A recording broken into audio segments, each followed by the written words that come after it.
In the vast silence of space, where civilizations rise and fall like distant stars, there exists a moment that changes everything. It's not the roar of engines or the flash of weapons that reshapes the galaxy, it's a single word, spoken by a human woman, that shatters the foundations of an empire that has ruled for millennia. They came expecting surrender. They found something far more dangerous: hope. What happens when the most powerful force in the universe meets the one species that refuses to kneel?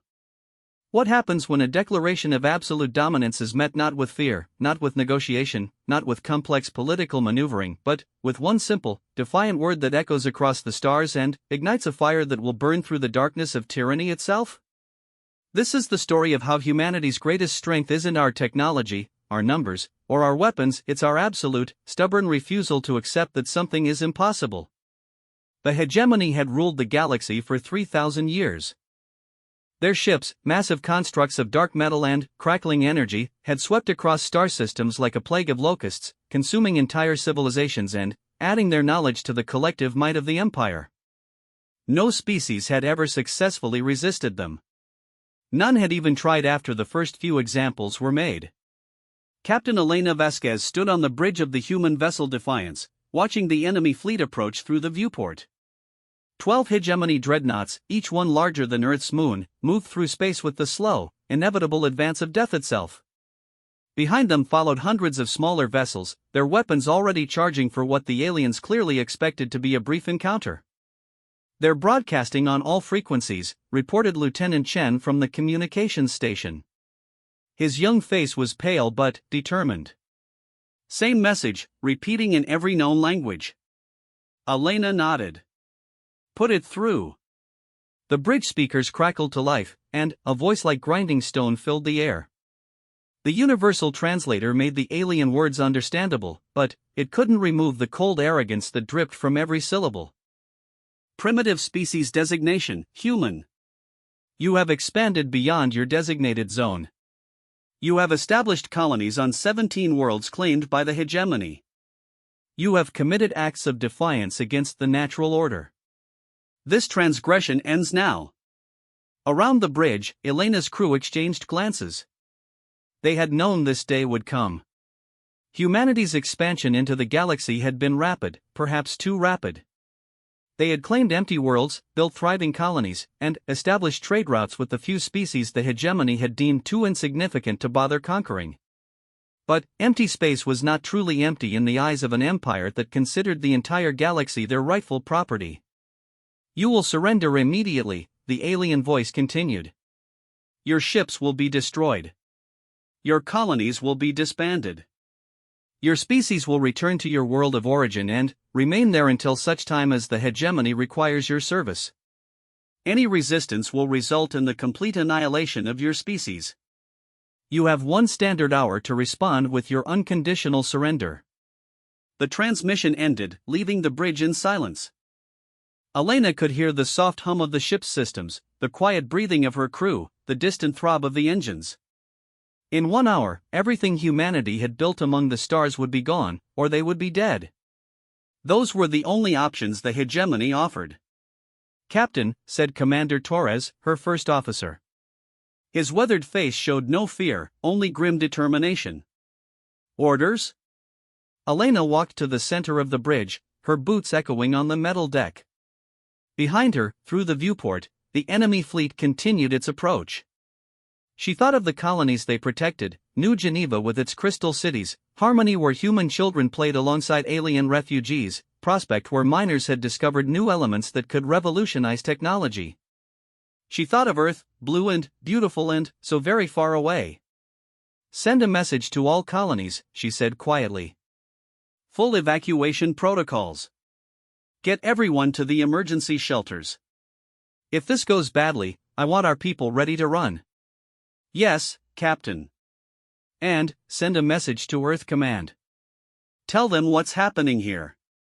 "Captain," interrupted Lieutenant Chen, his voice tight with urgency. "I'm picking up something else. The hegemony ships are broadcasting to other vessels. There are observers." Elena turned to him sharply. "Observers?" "At least 40 ships from different species, staying well back from the fleet. They're not participating, just watching. The tactical display updated, showing the positions of the observer vessels. Elena recognized some of the configurations: Zephyrian cruisers, Kethan science ships, even a few vessels from species humanity had never encountered. They had come to watch the destruction of another upstart race that had dared to challenge the natural order. They want an audience, Elena murmured, understanding flooding through her. This isn't just about stopping our expansion. It's about making an example. 30 minutes until their deadline, Captain, reported the navigation officer. Elena closed her eyes for a moment, feeling the weight of every human life in the galaxy pressing down on her shoulders. The smart thing to do would be to surrender. The logical thing would be to save what they could and retreat to Earth. The hegemony was vast beyond imagining, their technology centuries ahead of humanity's, their experience in warfare measured in millennia. But Elena Vasquez had not become the youngest captain in the human fleet by making smart, logical decisions. "Open a channel to the hegemony fleet," she ordered. "Channel open, Captain." Elena stepped forward, her hands clasped behind her back, her voice steady and clear. "This is Captain Elena Vasquez of the Human Colonial Fleet. I acknowledge receipt of your message." She paused, knowing that her next words would determine the fate of her species. Across the bridge, her crew watched her with absolute faith. In the colonies, civilians huddled in shelters, trusting her to make the right choice. On the observer ships, alien beings leaned forward to hear humanity's response to the ultimatum that had broken the will of countless other species. "I have considered your demands," Elena continued, her voice growing stronger. "You want our surrender. You want us to abandon everything we've built, everyone we've saved, every dream we've dared to reach for among the stars." The bridge was completely silent now. Even the ship's systems seemed to hold their breath. "And my answer is simple," Elena said, her words carrying across space to the enemy fleet, to the observers, to every human colony in the galaxy. "No." The single word hung in the air like a challenge to the universe itself. On the tactical display, the hegemony ships seemed to pause in their advance, as if the aliens aboard them couldn't quite process what they had just heard. "Repeat your response," came the grinding voice of the hegemony commander, confusion evident even through the translator. Elena smiled, a fierce expression that her crew had learned to associate with the impossible becoming possible.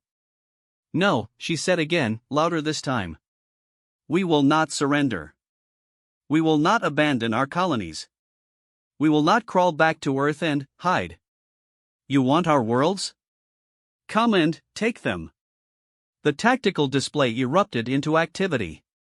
The hegemony ships were accelerating, their weapons powering up. The observer vessels were pulling back to safer distances.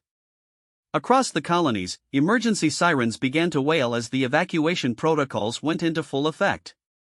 "Captain," said Torres quietly, "they're going to kill us all." Elena nodded. "Probably. But they're going to have to work for it." She turned to address her crew, these brave men and women who had followed her into the void, who had built new worlds and defended the innocent, who were about to face impossible odds with nothing but courage and stubbornness. "You all know what we're facing," she said. "The hegemony has never lost a war. They've conquered species far more advanced than us. By every logical measure, we should surrender." She paused, looking at each of them in turn. "But we're not here because we're logical. We're here because we're human. And humans don't know when to quit. We've never known when to quit. When the odds are impossible, when the enemy is overwhelming, when everyone tells us to give up and go home, that's when we dig in our heels and say no." The first hegemony weapons fired, brilliant beams of energy that could vaporize a city block. The Defiance shook as her shields absorbed the impact, energy readings spiking across every console. "All ships," Elena commanded, her voice broadcasting to every human vessel in the system. "This is Captain Vasquez. The hegemony wants to make an example of us. Let's make sure they get one they'll never forget. All units, attack pattern Delta. Make them remember that they picked a fight with the wrong species." The human fleet, tiny compared to the alien armada, turned toward the enemy. Their ships were smaller, their weapons less powerful, their armor thinner. But they moved with the desperate fury of a species that had been told to kneel and had chosen instead to stand. The battle for humanity's future had begun, and, across the galaxy, the observers watched in fascination as the impossible happened. For the first time in 3,000 years, someone had said no to the hegemony and backed it up with action. Elena stood on her bridge, watching the first wave of enemy fire streak toward her ship, and smiled. Whatever happened next, they had already won something precious. They had proven that courage was not measured by the size of your guns or the strength of your armor, but by the willingness to stand up when everyone expected you to fall down. The declaration had echoed across the stars. Her answer was one word. And that word was about to change everything. The Defiant shuddered under the barrage of hegemony fire, her shields flaring brilliant white as they struggled to absorb the incredible energy being directed at her. Elena gripped the command chair as another volley struck home, sending tremors through the ship's superstructure. "Shield strength down to 60%, reported the tactical officer, Lieutenant Morrison. Sweat beaded on his forehead as he worked frantically at his console. "They're concentrating fire on our position." "Of course they are," Elena muttered. She was the ship that had said no. She was the symbol of human defiance. The hegemony wanted her destroyed first, wanted to send a clear message to any other species watching that resistance was futile. "Return fire, all batteries," she commanded. "Target the lead dreadnought." The Defiance's weapons spoke, brilliant blue beams lancing out toward the massive enemy vessel. They struck the alien ship's shields and dissipated like raindrops against a mountain. The dreadnought didn't even slow down. Around them, the rest of the human fleet was engaging the enemy with the desperate courage of the doomed. The frigate Shanghai dove between two hegemony cruisers, her guns blazing as she tried to exploit the gap in their formation. The destroyer Olympia launched a full spread of missiles at a group of enemy escorts, her captain knowing that the antimatter warheads would barely scratch their armor. But something strange was happening on the observer ships scattered around the battlefield. Elena could see it on the tactical display. They were moving closer, not farther away. Ships that should have been retreating to safe distances were edging forward, as if their crews couldn't quite believe what they were seeing. "Captain," said Lieutenant Chen from the communications station, his voice filled with wonder. "I'm picking up chatter from the observer vessels. They're talking to each other." "What are they saying?" They're amazed. One of the Zephyrian ships just transmitted, "They're actually fighting back. After 3,000 years, someone is actually fighting back." Elena felt a grim satisfaction. The hegemony had been so successful for so long that the mere act of resistance had become legendary. Species across the galaxy had forgotten what it looked like when someone refused to surrender. "Shield strength down to 30%, Morrison called out as another wave of fire hammered their defenses. "We can't take much more of this." The tactical display showed the brutal mathematics of the engagement. Human ships were being destroyed faster than they could inflict damage on the enemy. The frigate Cairo exploded in a brilliant fireball as a hegemony dreadnought's main guns found their mark. The cruiser New Tokyo was venting atmosphere from multiple hull breaches, her crew fighting desperately to keep her in the fight. But they were fighting, Elena realized. Every human ship that died took time to kill, made the enemy work for their victory. They weren't folding like the hegemony expected. They were making this expensive. "Captain," Torres said quietly, leaning close to her chair. "We need to consider evacuation." Elena shook her head. "Not yet. Elena, we've made our point. The whole galaxy is watching us die with dignity. But if we don't get out of here soon, there won't be anyone left to carry the message home." She knew he was right. The smart tactical decision was to retreat, to save what they could and regroup. But Elena had learned something about the hegemony in the past few minutes of combat. They weren't just trying to destroy the human fleet. They were putting on a show for the observers, demonstrating their overwhelming power. "Chen," she called to the communications officer. "Are you still picking up chatter from the observer ships?" "Yes, Captain. They're recording everything. Some of them are broadcasting to their home worlds." A smile spread across Elena's face. the same fierce expression that had preceded so many impossible victories in her career. How many species are watching us right now? Chen consulted his instruments. Based on the transmission patterns, dozens, maybe hundreds. This is going out live across a significant portion of the galaxy. Good.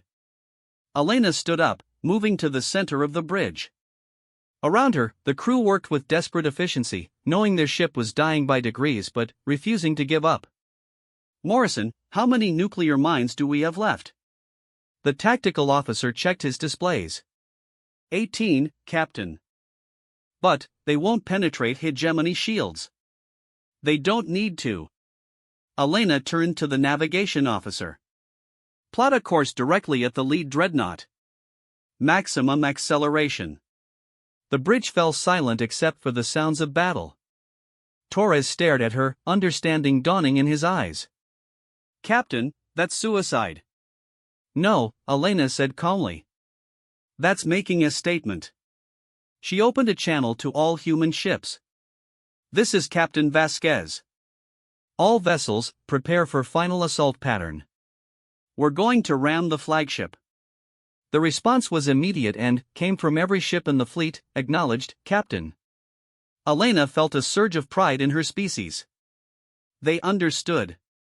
When humans were pushed to the edge, when all hope was gone, they didn't curl up and die. They took their enemies with them. All stop, she ordered as the Defiance lined up for her final run. The ship's engines cut out, leaving them drifting toward the massive hegemony dreadnought. Morrison, prepare to jettison all nuclear mines on my command. Mines armed and ready, Captain. Elena looked around the bridge one last time, memorizing the faces of her crew. They were afraid, she could see it in their eyes, but they weren't wavering. They had chosen their path and would walk it to the end. Chen, open a channel to the hegemony flagship. Channel open, Captain. Elena stepped forward, knowing that her words would be recorded by dozens of observer ships and broadcast across the galaxy. Hegemony Commander, she said, her voice carrying clearly across the void. You wanted our surrender. You expected us to kneel before your superior technology and ancient power. You thought you could make an example of us. The human fleet was accelerating now, every surviving ship aimed directly at enemy vessels, their crews preparing to show the galaxy what humans did when the odds were impossible. But, you made a mistake, Elena continued. You assumed we were like every other species you've conquered. You thought fear would make us reasonable. You forgot that humans are not reasonable creatures. The hegemony ships were firing everything they had now, their weapons creating a wall of energy between them and the approaching human vessels. Ships died in brilliant explosions, but the survivors kept coming. We are the species that saw an ocean and decided to cross it. We are the species that looked at the sky and decided to fly. We are the species that discovered fire and nuclear fusion and faster-than-light travel not because we were the smartest or the strongest, but because we were too stubborn to accept that something was impossible. The Shanghai struck a hegemony cruiser, her hull cracking open as she drove deep into the alien ship's superstructure. Both vessels erupted in a massive explosion that lit up the void like a newborn star. You wanted to make an example, Elena said, her voice rising as the Defiance closed the distance to the enemy flagship. So let this be your example. When you push humans to the edge, we don't break. We push back. Around the battlefield, the observer ships were transmitting frantically, their crews watching in fascination and horror as species after species received the same message: the hegemony was not invincible. Someone had finally chosen to fight. All ships, Elena commanded. This is for everyone who ever refused to kneel. This is for every species they've conquered, every world they've enslaved, every dream they've crushed. Make them remember that some things are worth dying for.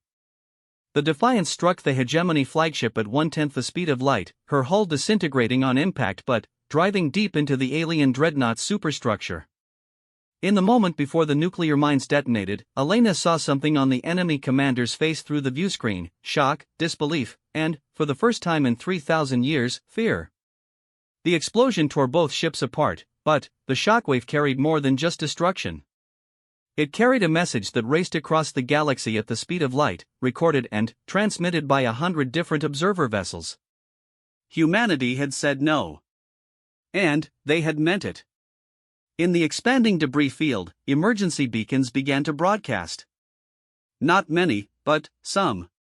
A few human ships had survived the final assault, their crews battered but alive. They would return to the colonies, to Earth, carrying with them the story of Captain Elena Vasquez and the day humanity refused to surrender. But, more importantly, they would carry the knowledge that the hegemony could be hurt. That their ships could be destroyed, their commanders could feel fear, their 3,000-year reign of terror could be challenged. Across the galaxy, on 100 worlds where conquered species toiled under alien rule, beings looked up at the stars and whispered a single word that had suddenly become the most dangerous sound in the universe: no. 6 months after the Battle of Kepler's Edge, the galaxy was on fire. Admiral Sarah Chen, formerly Lieutenant Chen of the Defiance, stood in the command center of New Geneva Station, watching the holographic display that showed the current state of galactic civilization. Red dots marked active rebellions, yellow indicated systems in open revolt, and green showed the shrinking territories still firmly under hegemony control. What had once been a map dominated by the gray of imperial rule now looked like a patchwork quilt of defiance. "Report from the vegan system," announced Commander Williams, the station's intelligence officer. "The Kethan resistance has successfully captured 3 hegemony supply depots. They're asking for human military advisors." Sarah nodded, making a note on her personal tablet. The Kethans had been among the first to rise up after the recordings of Elena's last stand had reached their homeworld.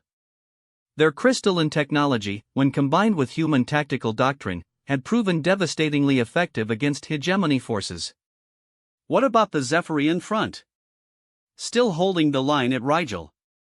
The hegemony threw 2 battle groups at them last week, but the Zephyrians have learned to fight dirty. They're using hit-and-run tactics, just like we taught them. Sarah smiled grimly.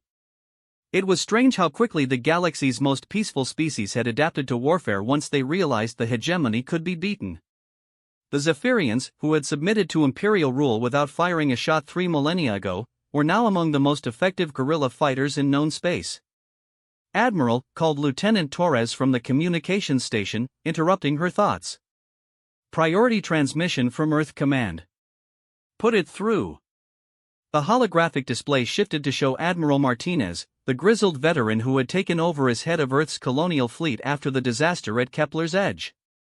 His weathered face bore the weight of command in desperate times. "Sarah, we've got good news and bad news.